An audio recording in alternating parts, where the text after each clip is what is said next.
Hi, I'm Donna Jordan from Jordan Fabrics. Today I'd like to try out this pattern from Basic Gray called Baker's Lattice. It looks very interesting. There's a lot of background showing and it uses a jelly roll.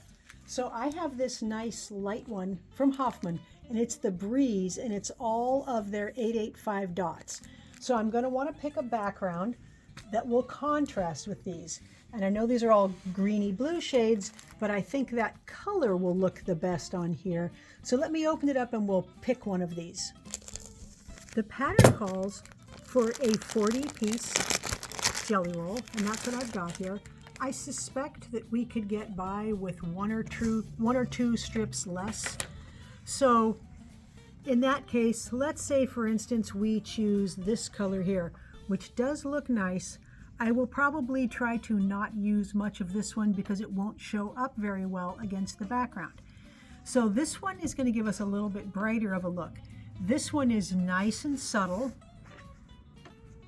I do like the aqua color, and this is kind of a greeny blue, again more dull. I think that I will actually go with this because I think that's the brightest one and I think that'll look the best. The last thing we need is an accent color.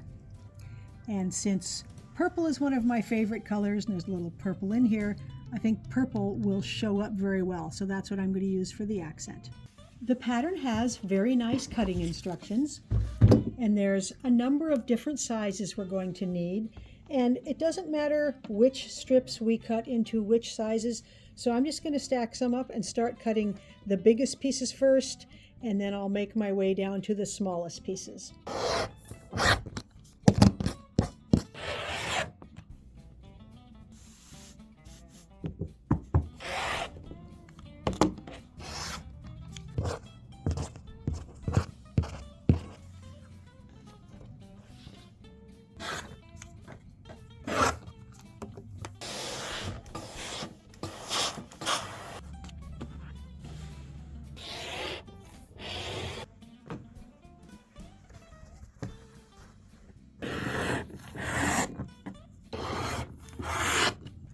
All of the cutting is done and we've got quite a variety of pieces, but the good news is the quilt is really easy to make. We're just going to make 4 different blocks.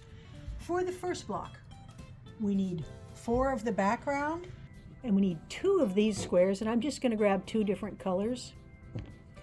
And we're going to need 2 of this size, 2 of this size, and I'm just going to make sure I get different colors for every block. No particular reason why I'm picking these. And this one, and we'll take them to the sewing machine. For the center of the block, we're going to put these in the corners, and then we're going to put those between them, and then a longer piece is going to go in the middle. Pretty easy to sew these together. We're going to press all of the seam allowances for this block away from the center. So that means this one will go to the outside and this one will go to the outside.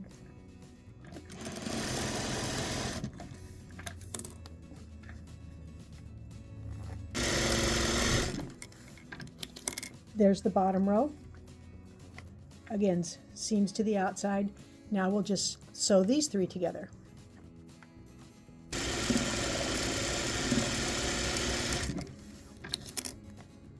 Seam away from the middle means it's going that way. And then we'll add this last row.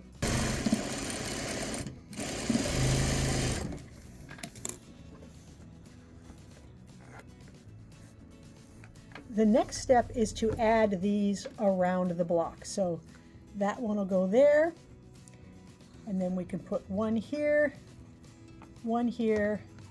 and one here. So we'll just sew them on in that order and press the seams away from the middle.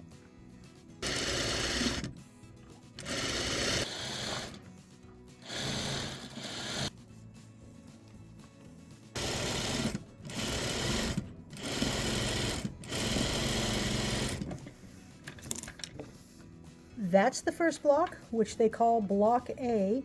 And we're going to make a total of 16 of those.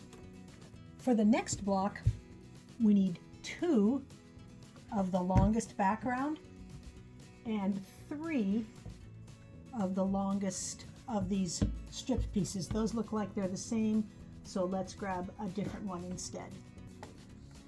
This block is even easier than the last one. All we have to do is put these backgrounds between the printed ones and sew all the seams.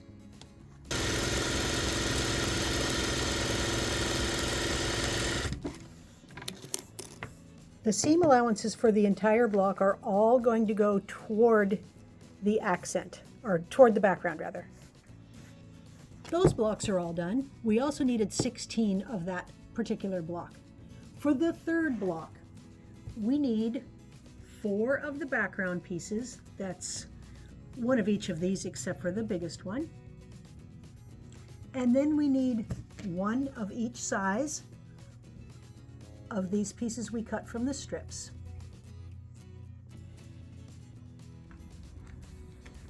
Here's how we're going to lay this block out. We'll start with the print, and then we're going to add 2 backgrounds, 2 prints, 2 more backgrounds, and 2 prints. And I know they don't look like they fit together, but once we do all the seam allowances, the pieces will all fit exact.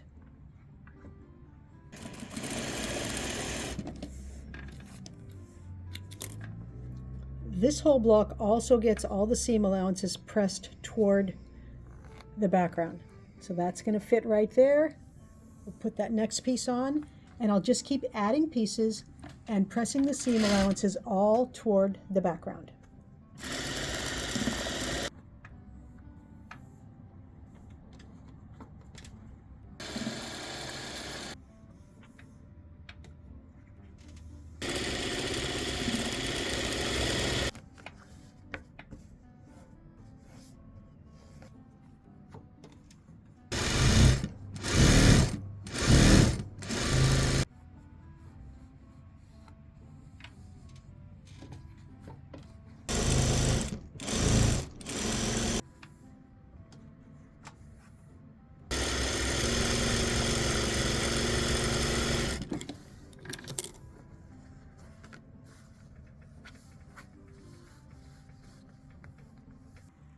All of that third block, those are done, and we needed 8 of those. There's only 1 more block to make.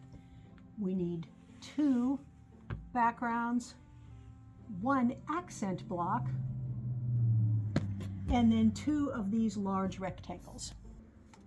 Another easy block to make, we'll put the accent between those background rectangles, and then these 2 guys, if I can get them apart, they will just go right on the top and bottom. And this block also gets all of the seam allowances pressed toward the background.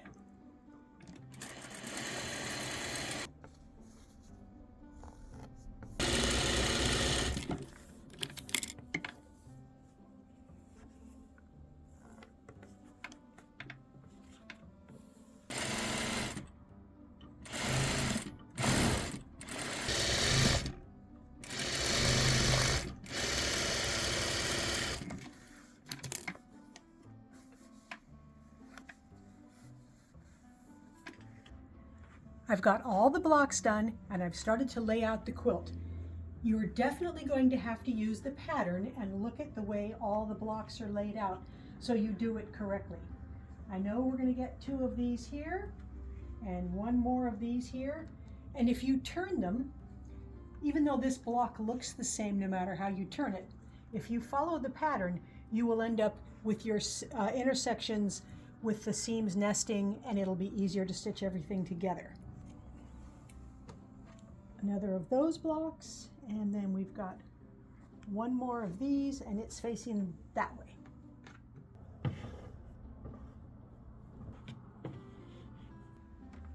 There, I've got all the blocks laid out in the correct order. Some of them will have to be traded because I noticed there's quite a bit of this orange in one section and none of it over there. So I will trade similar blocks around to get the colors balanced. This was a little challenging to lay out because it's actually a little bit bigger than my table. So you may not have a table that is this big. So what I do in this case is I keep checking. I will sew one row together and then I will check it with the pattern, and I will even take a picture of it with my phone. It's very easy to see blocks that are turned the wrong way if you use your phone. The last pieces we need to add to make this square are the corner setting triangles. So those will go in all of these sections all the way around all the sides. And then we have four, these are the side setting ones. Then we have four corner ones that go in all four corners. So to make the quilt, we will still sew it in rows. They just happen to be diagonal rows. So that's the first row.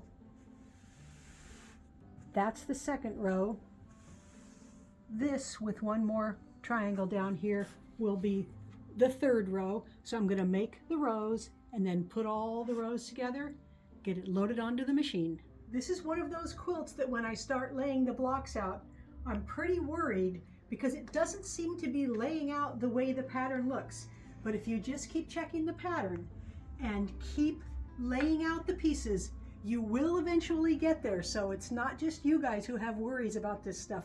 I do too. I've got the quilt all loaded up, and I only picked out two colors to pick from for the quilting. This one is going to blend in. It's pretty much the same color as my background. It's not going to show at all. But this is another option. We've got a lot of negative space in these big areas here. And that's going to show up just a little bit and just a little bit here. And I'm going to go with that purple.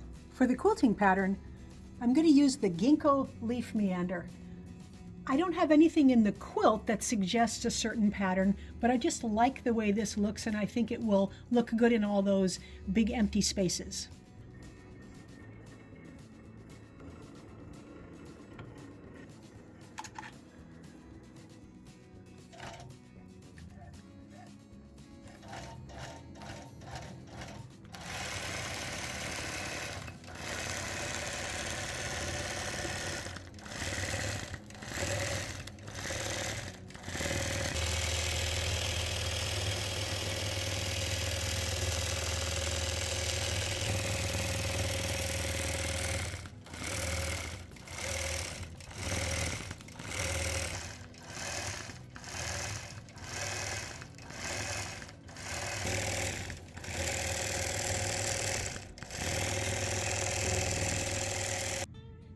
I've got the Baker's Lattice quilt all done. It turned out nice and big.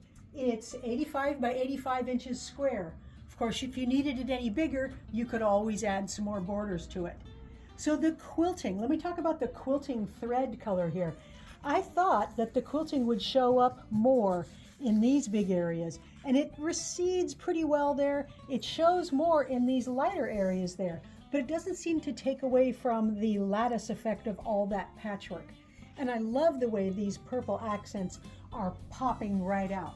It looks like those strips are woven together all the way around here. It's a very cool quilt to make. I used a light batik on the back side. This is the same color aqua blue that I've got in the top there with a hint of purple, which makes it look good with that purple binding. Thanks so much for watching our video today.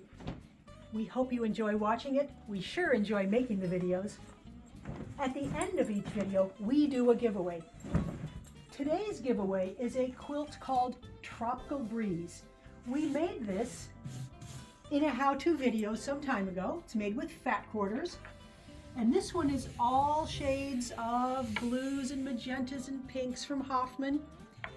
And it's very easy to make the quilt, but it's even easier to enter the giveaway contest. All you do is click the link right below this video that says giveaway. Put in your name and your email address, and you might win this quilt. Now, if you like our videos and you want to support us, the best thing you can do is subscribe to our YouTube channel. That really helps us out. Happy quilting!